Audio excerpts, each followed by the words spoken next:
What's been the biggest loss? I lost 1.8 million in one day, which was traumatizing. Dude, how much money do you think you've lost gambling? The loss is over 100 million, right?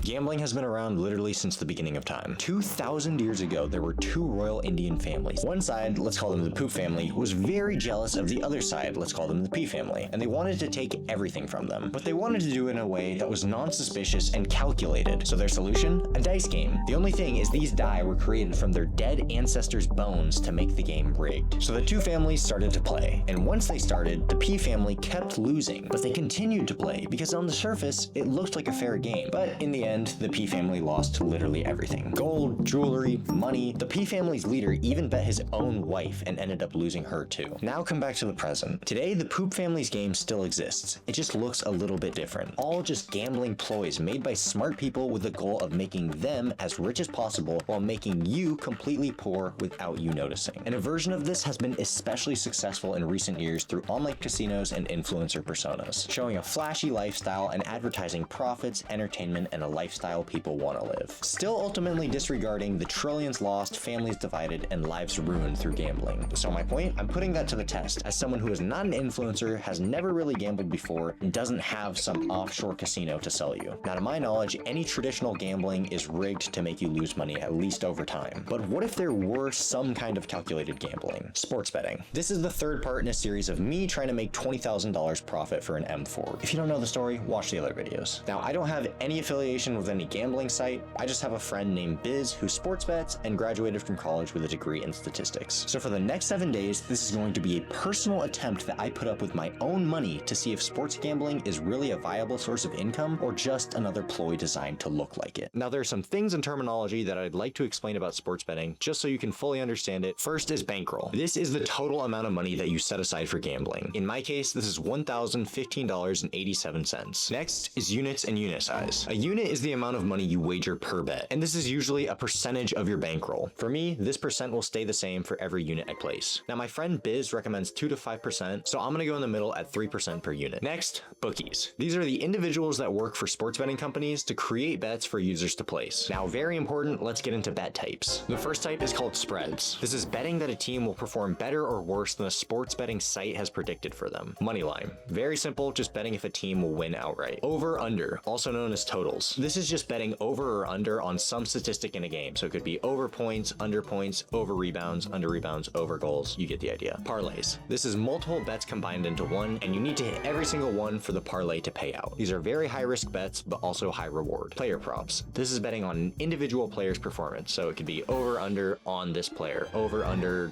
20 points on Steph Curry, something like that. And last, live in-game bets. These are bets placed during the game as odds shift. Really good for reacting to momentum or injuries in real time. And YouTube, I am an adult, so don't age restrict this, please.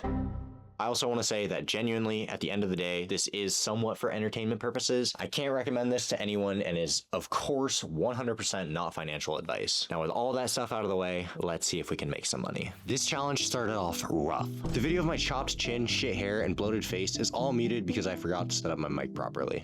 While all of this was happening, I also learned a very important lesson. To take Biz's picks, you have to be on them really fast. According to Biz, his bets work because he takes bets that are statistically favored, and the bookies don't like that. So when Biz posts a bet that's likely undervalued, it's usually an error by the bookies. And when a lot of people bet on a bet, it raises attention, and the bookies usually change bet projections fast. Alright, so anyways, for this morning, I was about 30 minutes late to Biz's picks, and the bookies changed projections on this Gibbs Landale Pritchard bet, so I didn't take it, because it wasn't exactly Biz's bet, and I didn't want to start the challenge off with a flawed bet. I did, however, take this Dunn Grimes bet, so we were officially 1 unit in for our first bet of the challenge. So while that game was going on, we also had a few bets placed. So now in total, we had 7 bets open, all in a matter of hours. Now, one thing I did observe on some of Biz's picks is that some of the sites will limit you on your max amount you can bet, so I wasn't able to take a full unit for ones that he said I should. Another thing I observed is that a lot of these 2-leg bets on Chalkboard had a $10 bet limit, so I wasn't able to stick to my 1 unit rule for these, and they were all $10 bets. So either way, I'm just happy we kind of set the challenge in motion and got at least some of these bets live. Day 1 has come to a conclusion.